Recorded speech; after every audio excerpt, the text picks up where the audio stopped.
What is up, Canes fans? Welcome back to the channel. It is the Beast, Brian London. And if you haven't been watching the videos so far this season, you need to do me a favor. Subscribe to the channel. Hit the thumbs up so that, you can tell Google, hey, this thing's okay. And hit the little bell so you'll be notified of new videos when they are posted. Also, follow me on the socials at Miami Radio Beast. It is a dreary Sunday, Canes fans, as once again, I'm sitting in my car, in my driveway, because I don't want to disturb the rest of the house. The dogs will bark. The kid will be pissed because he likes to sleep until 4 p.m. The wife's actually away, so, that's one aspect I won't get grief from. But, so I come to the car. This is my happy place. And it's also where, driving home last night, I felt just a sense of blah. After the Canes lose 27-24 to North Carolina, 4 years in a damn row. I cannot deal with North Carolina. I can't deal with Mac Brown. I can't deal with upside down U's. I'm sick of the entire situation. So let's talk about the game before we do a little look-see at the 35,000-foot view, the macro view of what's going on with Miami football. So the game yesterday, listen, you cannot start behind against North Carolina. As far as offenses go, they're one of the best in the country. I think 6 total offense. Now, Miami's defense ended up doing a good job yesterday. When you limit North Carolina to 27 points, you should win that game. I think Miami held them to the second most yardage output they've had this season. Altogether,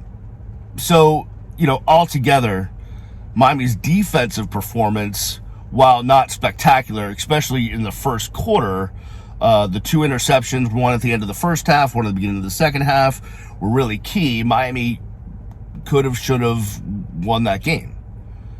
Offensively, I mean, it boggles my mind that you have a game where Tyler Van Dyke passes for basically 500 yards. He's about 74% on his completion percentage. He hits Mallory for over 100 yards, and you lose. But then you look at the rushing stats, and you find that you couldn't even muster 50 yards rushing. I don't have the stats in front of me because UM is gone green, so they're not printing stats like they used to. So in every year's past, I would have the stats right in front of me. In this case, I don't have them in front of me, so I can't remember what the UM rushing total was, but it was not good. And still, Henry Parrish is your best guy. But yesterday was the little things, both from a coaching standpoint and a player standpoint. Coaching standpoint, we got to dig into Josh Gaddis's offensive play calling philosophy. Listen, this personnel that they have right now, this team is not ready for Big Ten, big boy, physical, 3 yards in a cloud of dust football. That's not this team right now. That's not the makeup of this team. I mean, maybe that is Gaddis's goal, but let's not force it right now. And in talking to Mario after the game, I asked him about the run game, and he said, we tried everything. We tried every formation, every type of running play you could possibly try. It was not working. And then we saw Tyler Van Dyke heating up, and we said, bleep it. Let's just throw the ball. And that's what they did, and that's when they got back into the game. Maybe that's a little sign that, hey, let's throw to set up the run, not run to set up the throw. Let's be less conservative. Let's get out there, maybe spread it out a little bit, and move the ball that way. It was the little things yesterday that really hurt Miami. Jalen Knighton fumble, a Will Mallory drop. You You got 4 downs to get in the end zone from, 2 yards away, and you can't do it. Why not run? Where was Thad Franklin yesterday when you needed a yard? Put that guy in. I bet you he'd get you 4th and 1. Saw my boy Kappa Kane yesterday in the press box, and we both said the same thing, which is like, where was Thad on that 4th and 1? So, it was just the little things yesterday that hurt Miami. A missed field goal. I think I got surly in my own little area, personal space in the press box. As soon as Miami had the ball about at midfield, and it was 4th and 2, and they decided to punt. And I said to myself, this is not a game where you can afford to be conservative. You got to take chances, because the only way you're going to beat North Carolina, this is what I was saying very early on, the only way you're going to beat North Carolina is by not letting them have the ball. Because so far up until yesterday, they just score. That's all they do is score. So you got to keep them off the field. How do you do that? You got to extend drives. You don't extend drives by punting 4th and 2 and you're in no man's land.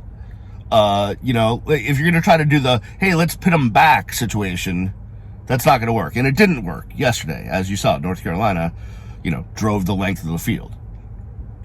And the second half was better for Miami, right? The passing game got going. Ladson picked it up. Colby Young, man, that kid, I think he's got some really great potential. Mallory kept up his hot streak. I love Michael Redding.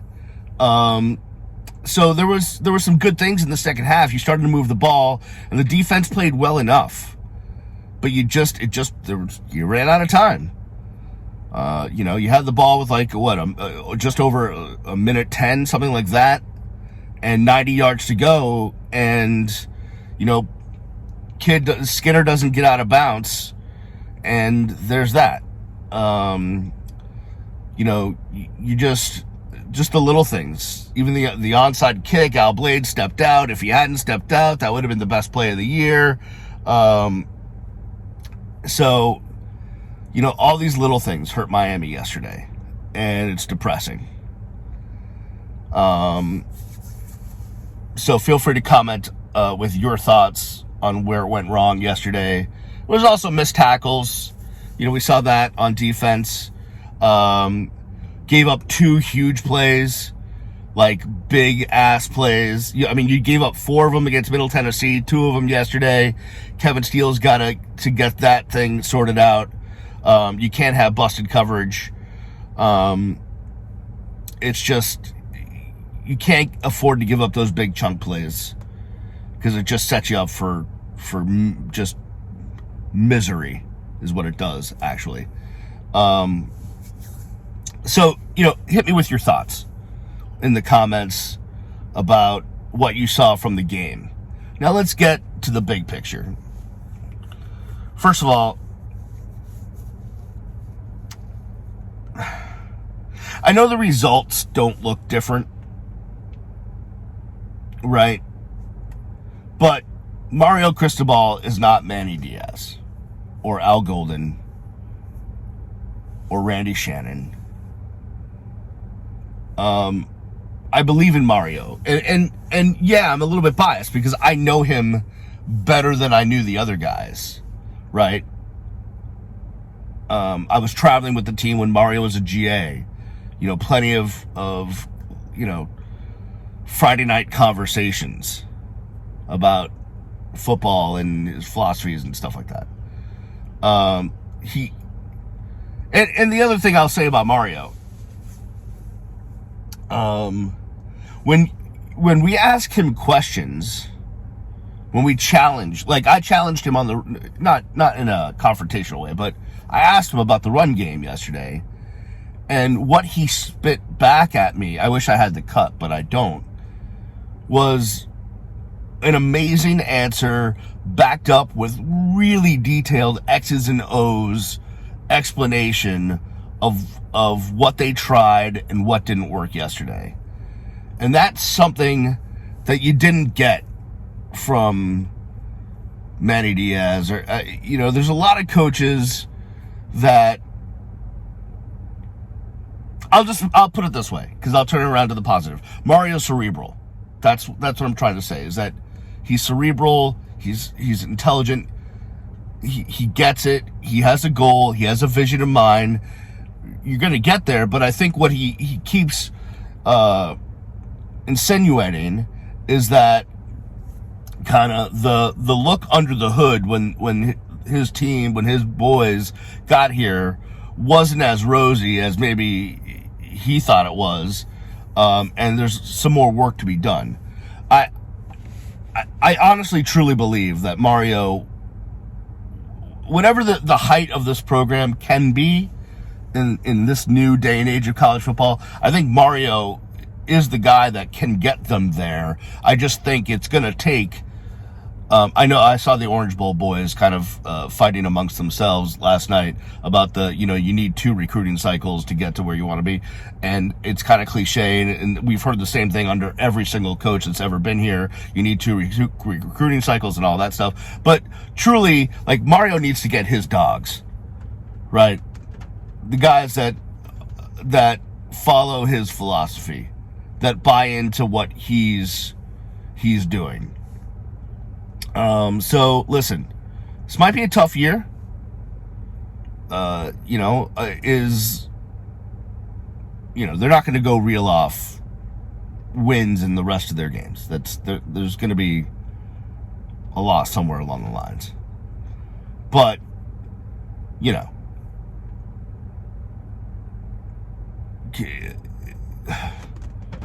8 wins, maybe 7, possibly.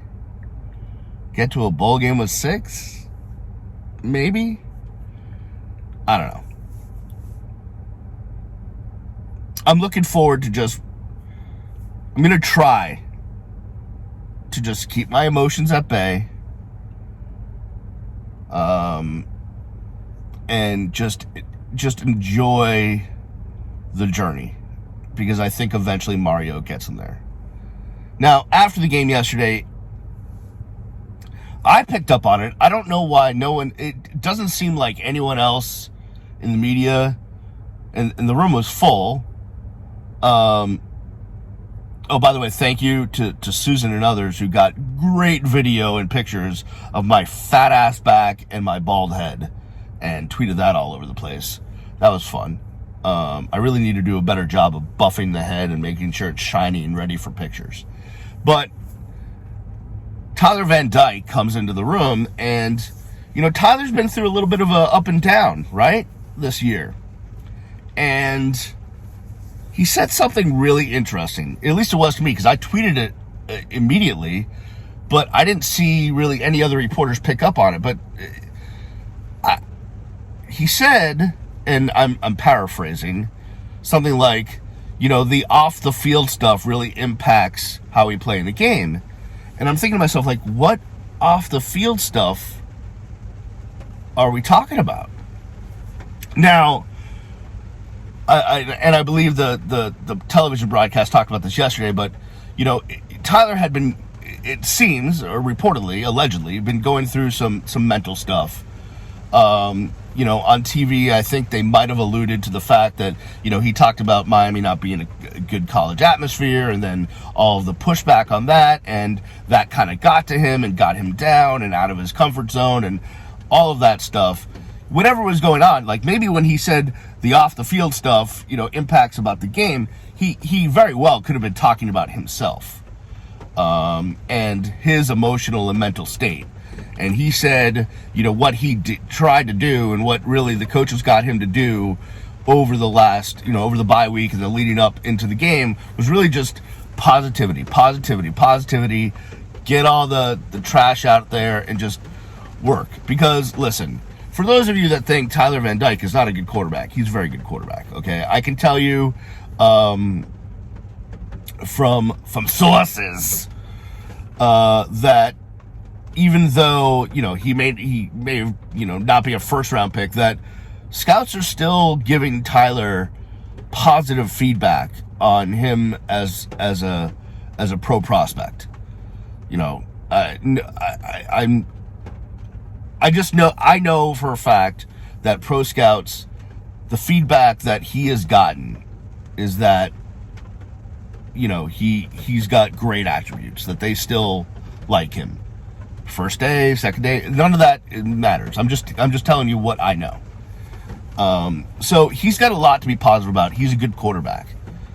And listen, I know the most popular quarterback in South Florida is always the backup quarterback, and I love Jake Garcia, and he did a good job when he came in, but like, TVD is QB1 for a reason, right? Like, I don't know how many times we've been through these situations throughout history where we think we know more than the coaches do. And sometimes coaches are wrong and they play the loyalty game. I can tell you, Mario does not play loyalty. Mario plays who is best. Whoever looks the best on film is who is going to start. So I feel like that personnel decisions, especially when it comes to quarterback, are being made correctly. Now, do I want Jake Garcia to move along? No. I want Jake Garcia to take over for Tyler Van Dyke. So, but I also think that TVD should be QB1. So there's that.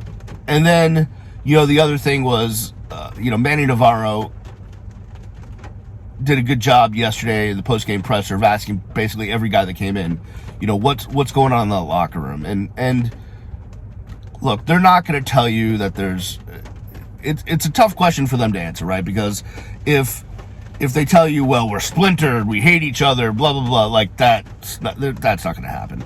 On the other hand, everyone, said like this, it's different this year. Yeah. Like it looks the same to you because we've lost games we should win, but inside that locker room, like Mario's got a different thing going on, and we're buying in, and we're not going to fall apart totally. And you gotta, you can believe that we're going to get it together, and I'll believe that. Like Mallory said that.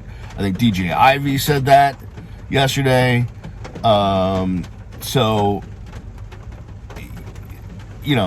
I think they'll pull something together. On the road at Virginia Tech, always a tough place to play. Virginia Tech's not good. By the way, just one thing this, because this came up on my Twitter feed. There was a big discussion about Tyler's stats versus North Carolina's horrible defense, and all of that is right. Tyler had a great game, but also North Carolina's defense is not good. And how do you balance those things? Well, you're worried if Tyler goes out there yesterday and can't find open receivers and is overthrowing guys and playing badly, right? So it's a good thing that he took advantage of the bad defense. If it was the other way around, you'd be upset.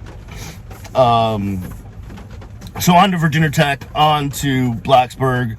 Always a tough place to play, no matter how good or bad the Hokies are. They're not good, but that stupid gobble of their castrated turkey is annoying AF. I've been on the sidelines a million times at that game and been annoyed as hell. But also, I think a game you can win.